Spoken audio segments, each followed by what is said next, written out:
Thank you. Thank you very much for coming here. I'm going to get started because I don't want to put the whole conference behind schedule. My name is Cedric Brun. I'm the CTO at OBO, which is a French company which is exclusively focused on modeling technologies, either building products, technologies in Eclipse, or providing consulting and services. So we are a small French company. Actually, we are topping to 60 employees right now, so we kind of grew in the last 10 years. Today, Avengers. So the whole idea of this talk is to show nice use case of different open source technologies, most of them in Eclipse, but not only, to tackle a kind of world sustainability problem. This talk has been actually, all this work has been done with Benoît Commal, which is a professor in France also. Unfortunately, he's not going to be here, but I should be able to answer any question. So it all started with a research project, which is called Gmac. So the Gmac research project is focused on, well, complex systems with different stakeholders and different platforms, and building languages which are focused for every stakeholder, different languages, different syntaxes, and different execution semantics. And then all these languages are pulled together and are coordinated in some way. So that's the background of the Gmac project. It actually got finished at the beginning of the year.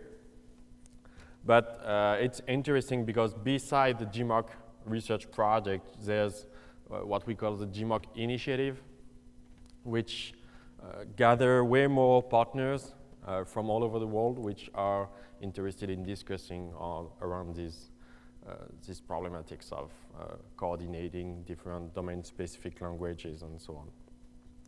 Anyway, so just to give a bit of background, but what this project gave me the occasion to meet new people and new researchers from other domains, not only modeling researchers, I would say.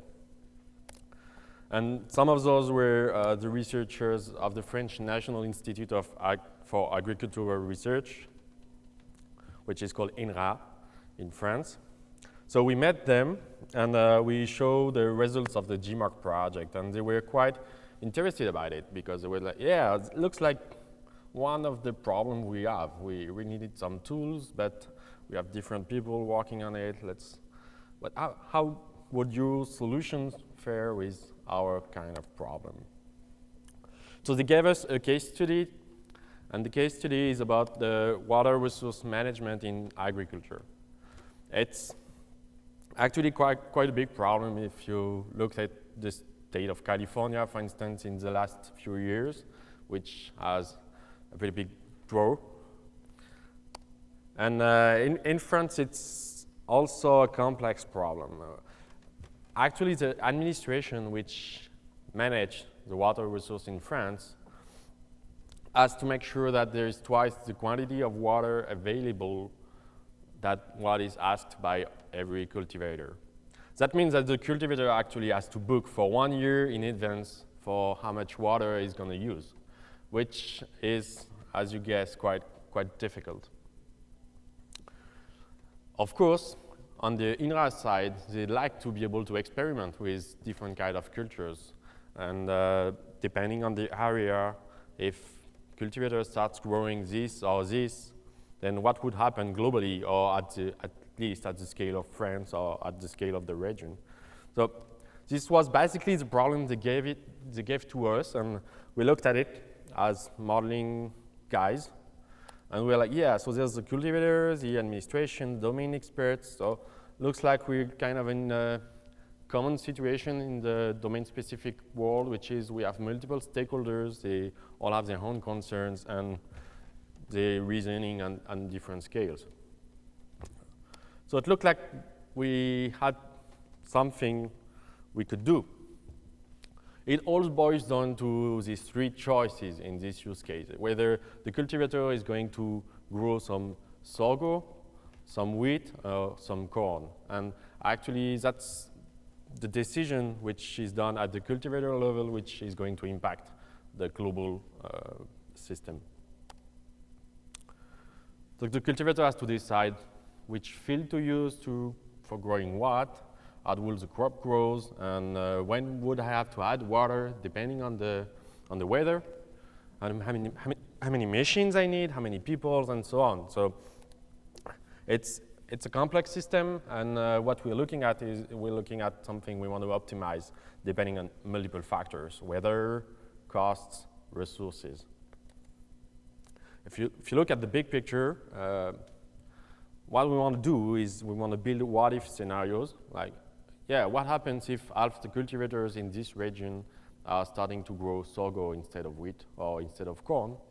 Then using the open data, for instance, here in this situation, it's going to be the weather data, which is provided by the INRA, and maybe some sensors, and raising the general public awareness on these issues, and just try to see what would happen if we just change the law on this area and so on.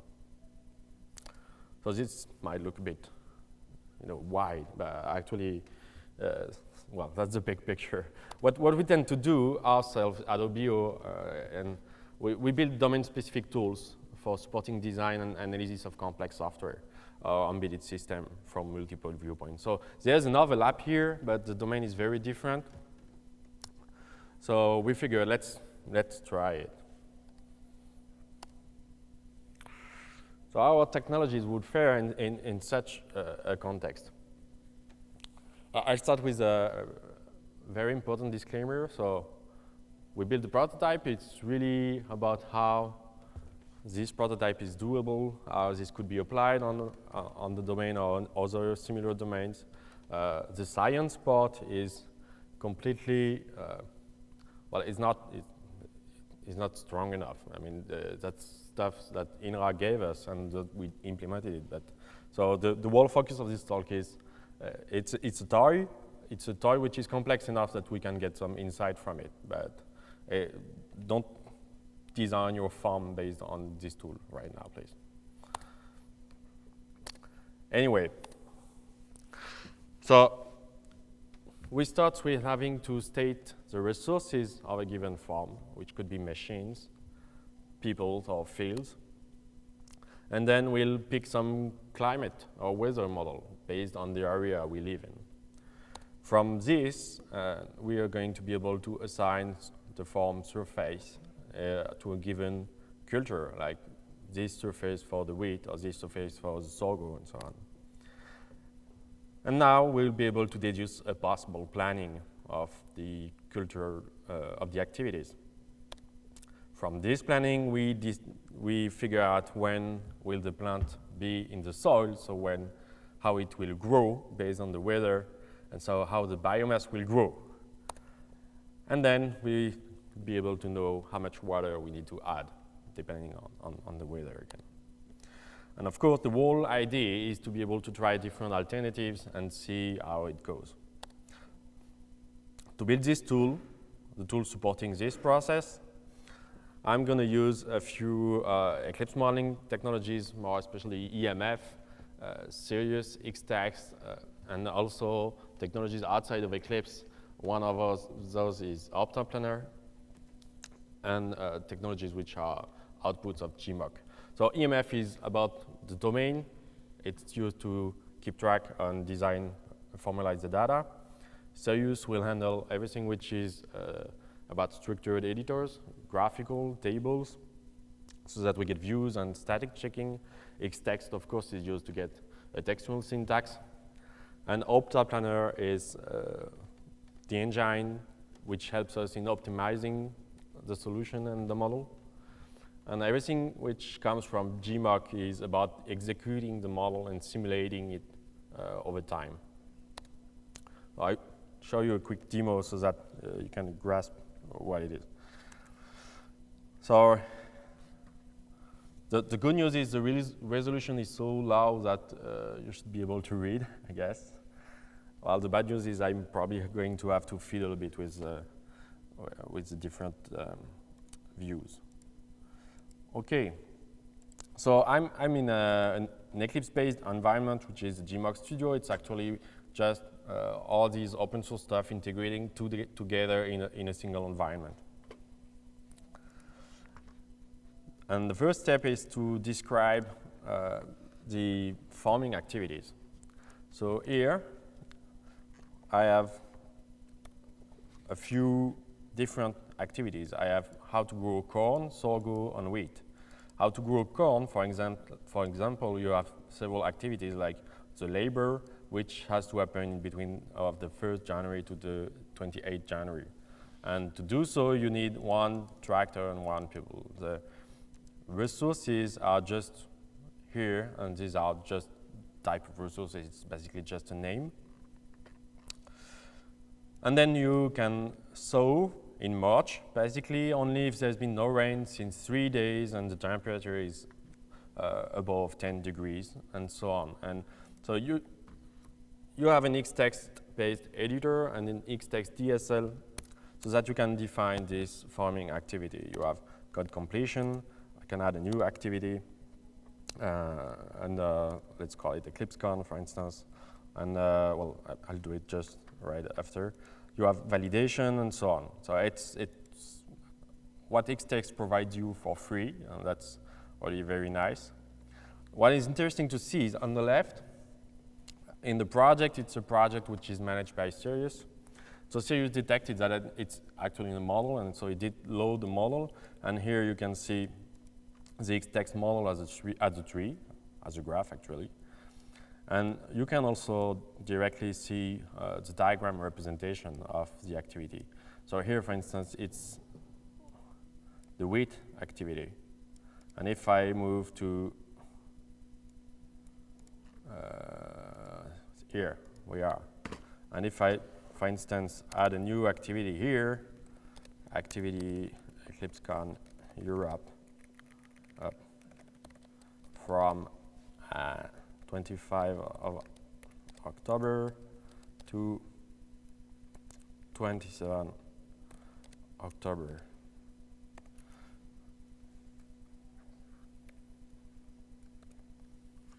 And I save, so on the diagram part, you see it directly reflected.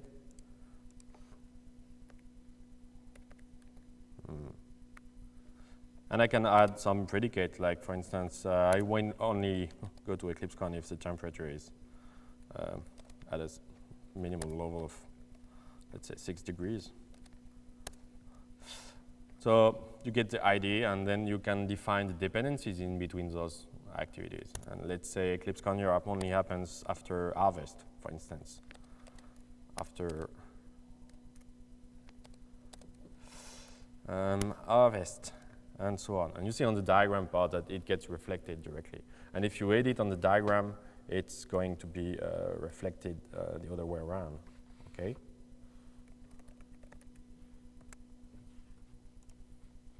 There, rename. So for such use case, the textual syntax is very useful because we have all those predicates and we want to compose those. And the graphical syntax is mostly here just to, well, just to have a feeling of the sequence.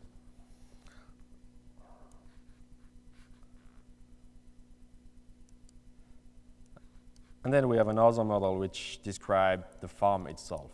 And this is a pure diagram editor which is defined using Sirius. So we find back the elements which are coming from the Xtext DSL here. So we have the corn culture, the sorghum, and the wheat, and the different type of resource. If I double click, for instance, I can directly navigate to the Xtext editor and see. And if, same here.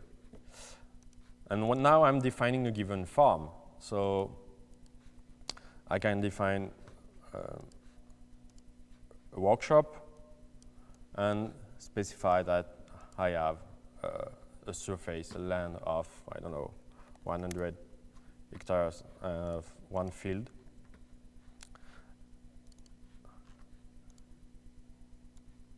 course, I can specify things like, is this field water or not?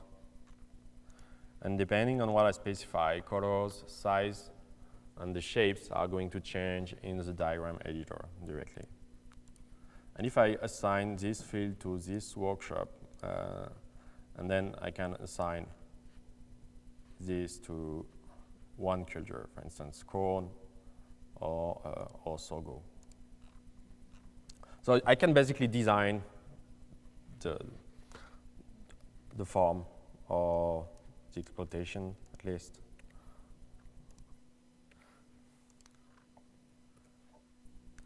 And from this, we can start optimizing and analyzing the data. So we'll just launch a solver, which is going to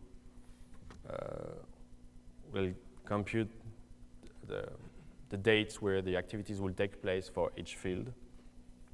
And to compute this solution, it has to get the climate data, which is here. It's actually a CSV file, but the CSV file is loaded on the fly and represented as an EMF model directly. And I can see the climate data of an area near Toulouse. So you can see the amount of rain for each day, temperature, and the ray from the sun. And so you can go over, we have 2 years worth of data here. And I used colors so that you can quickly see how everything changes day after day and so on. So we have the weather data, we have the farm, and now we can compute the schedule, which is right there. So based on this field, and if I want to grow corn, then I'm going to need to do all these tasks with these resources at this date. And for instance, if I just delete the resource and I compute the schedule again, then the solver is going to detect and propose a solution, but it's going to tell me that there's a hard constraint which is broken, which is that, well, John is used 2 times here in this activity on the 24th of March.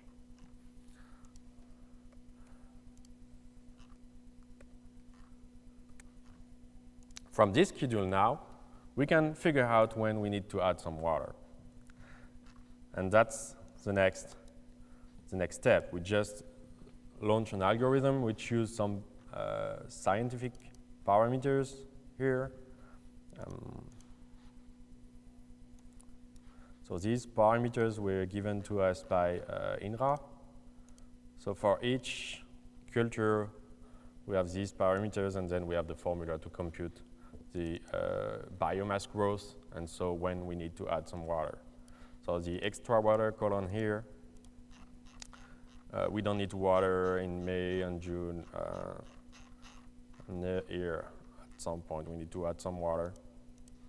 And based on the field size, we can compute how many water we need for the whole year, which is 450,000 square meters. So that's interesting, but then what happens if I grow sorghum instead of corn with this field? Then I can just launch and get a new schedule. Of course, the water analysis is now gone, and I can just compute a new one, and you see that you only need 130,000 square meters of water. So that's the whole process taking live in this tooling.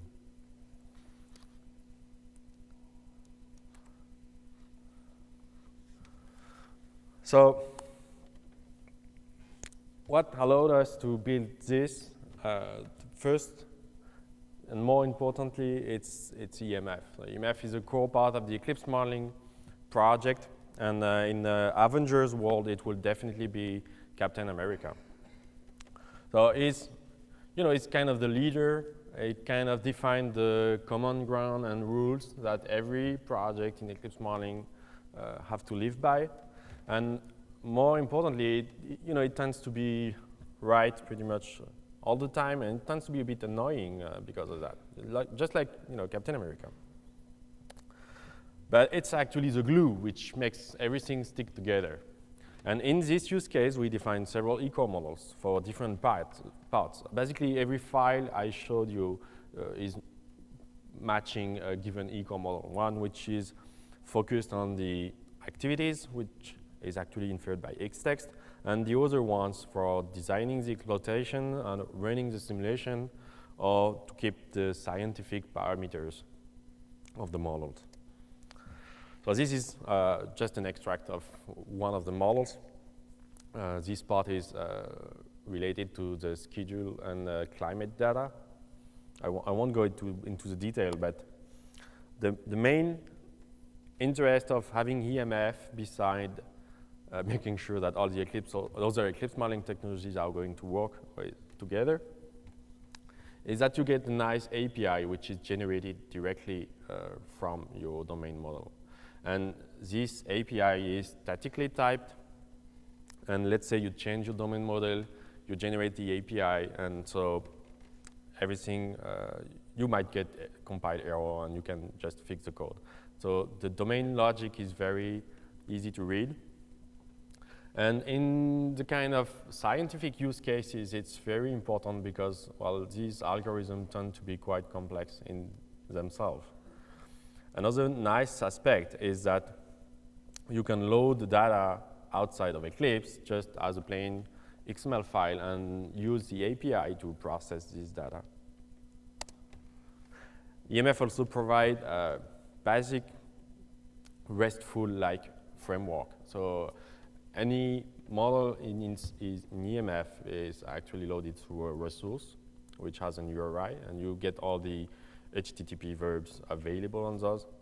So basically what that means in this use case is I could, with a few lines of code, define a resource which is actually loading the climate data directly from the CSV file and exposing it as an EMF model.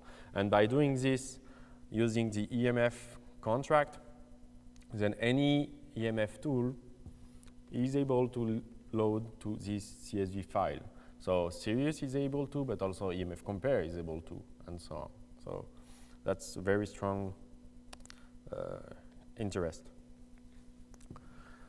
So that's the glue, but the next one is would be Xtext, next Avenger. You go to a programmer, and you say, okay, grammar, parsing, and most of the programmers are going to be quite frightened. And so that's why I decided that Xtext will be Hulk, because it's kind of frightening at first. On the other hand, Hulk is one of the most powerful Avengers, and it can pretty much save the day. So just like Xtext is very powerful and have all these features right away. So here, Xtext, as I showed you during the demo, is very interesting for the textual part, which describe activities. If you would define another kind of editor, like a tree editor or a diagram editor for the same information, this editor will be a real pain to use. And of course, as Xtext respects all the EMF contracts, then it gets picked up by Sirius, and Sirius can work in sync with Xtext. So it's very good for predicates, expressions, and conditions. So I decided that Sirius would be, Tony Stark and Iron Man. So I do the talk, so I get to decide, right? It's actually quite fitting because you have hundreds of gadgets and nice stuff in Sirius, which kind of helps you, and it's making it very easy, like to fly. So it's just like your armor. And on the other hand, there's this, this tendency that Sirius try to do everything for you, and sometimes takes a bit too much space, just like Tony Stark is sometimes annoying also. So I can say that because I'm one of the Sirius committers. So. And one of the aspects of Sirius which is particularly interesting for such use cases is the dynamic editing and the shape changing depending on the model, the color changing depending on the model, and all these kept in synchronization in between the editors in live. the colors, for instance, are very important for such use cases, that you can see patterns thanks to this scale of colors that you would not directly see just looking at the raw data. And also, thanks to the Gmac project, we built a technology which is called Serious Animator, which allows you to simulate and run the schedule here over time and see the result directly in the diagram. And so here you can see which work is done on each day by which resource and so on. But it's just, I barely scratched the surface of Eclipse modeling. There's so many things in Eclipse, like Eclipse ICE, or the science working group with technologies which could be of interest. This is an EMF model, so all the other technologies like Axilio are going to work. So you can just generate reports or HTML or even code from this forming model, and you can use EMF compare to compare alternative and so on. So I barely scratched the surface. I can discuss about it with you if you'd want, but I wanted to go back to another technology which is used and which will be the last Avenger. It's related to the analysis of data and the optimization. It kind of comes from another planet, and it kind of have godlike power, so I decided OptaPlanner would be Thor. It's a framework which is part of GBoss and which is focused on planning problems. What is a planning problem is you want to optimize some goal under constraints and you have limited resources. The problem is such problems are generally what we call NP class of problem. And here in this case, when will I seed the crop based on the culture constraint, the climate, the people, the machines and the fields I have. It's a huge number of solutions and most of them are completely useless. And that's a bad news because, for instance, just what I showed you with 3 cultures and maybe 3 or 2 people, 1 machine, a dozen of fields, and 600 days, and the number of possibilities is already bigger than the number of atoms in the universe. So if you just go through them, through all the solutions and try to find the best one, you're gonna wait a long time. So OptaPlanner is there and use lots of heuristic to explore this space and find a suitable solution easily. And it's very easy to mix with EMF. Basically, you take your E-objects, which are an API which got generated by EMF, and you add some annotation, which comes from OptaPlanner. So you define what OptaPlanner needs to change in the model, and you define what are the variables, and you define a function which is from a solution giving back a score containing hard constraint score and soft constraint score. And you just define this, and then you ask OptaPlanner, okay, well, take this model and think about it, find the best solution you got in 5 seconds, for instance. And then OptaPlanner is going to return you directly an EMF model which matches those constraints, the best you could find. You actually find very good solution quickly. And here is the model which gets returned. So that's a very powerful technology. If you have occasion to use it, go ahead. So what we learned, with this experiment, first, EMF is in the middle of everything, and your E-core is in the middle of everything. So if you've done modeling already, it's going to come out as something quite obvious to you. But if you don't get your domain model right, then all the errors or imprecision are going to ripple down through the tooling, the API, and the algorithm. So do not compromise on your domain model, and make it very, very clear based on the domain you're designing. So the whole tooling you've seen during the demo has been built in 10 days, roughly. So we had a 3-hour meetings with INRA, and then we exchanged a couple of emails with all the biomass growth formulas and stuff like that. Everything is available on GitHub. It's based on the latest Eclipse releases, so it's based on the latest series, on the latest Xtext, and so on. It's proof of concept code, of course. Again, don't design your farm thanks to this. So we use technologies meant to do this. So mostly software system being embedded on our with graphical view, and it looked like it's been quite relevant to save this. And this is quite relevant because instead of just stacking technologies, these technologies have been teamed up. So that's what Eclipse does in a way from the UI perspective. All the UIs are integrated in common concepts like the views, the actions, and the wizards. So the technologies are integrating and looks like they work together. But when you bring EMF in the mix, then the data is itself correlated.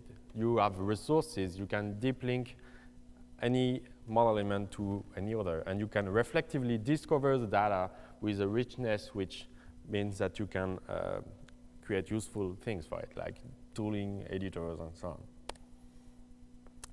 During this experiment, I've seen a few opportunities. One is modeling time. So I have these dates and stuff, and it's actually kind of weird to design those in eco. So there's probably some reflections how it should be done better. Another one which actually worked a bit since then is integrating probabilistic models. Because of course here I just use the climate data as it is. So I'm assuming that the next year's climate data is going to look the same as the previous one, which is, well, quite an assumption actually. And so this is a tool which is called Guesstimate. It's basically just like a spreadsheet, except you're managing probabilistic distributions. And EMF makes it quite easy to build a DSL, which would, for instance, allow to run 3 points calculations or estimation based on your model data.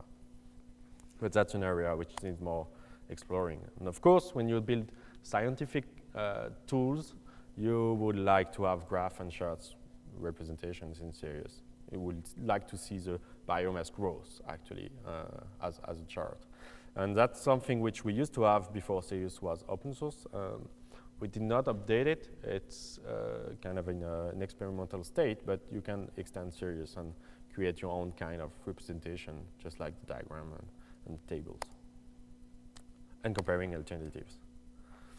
So I'm going to end on this. So you have a few pointers and research papers which got published. We also organize an event based focused on Sirius. It's called SiriusCon at Paris. It's a free event. It's on the 15th of November. It's free, but it's not a huge event. So please, if you want to go, register quickly. And well, I am done here. I'm done for today. So please rate the session and using the EclipseCon website. And well, I can take a few questions if you like. Thank you.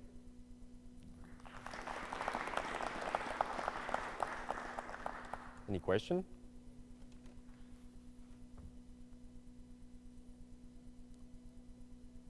Well, thank you again, and enjoy the conference. And again, the slides will be posted.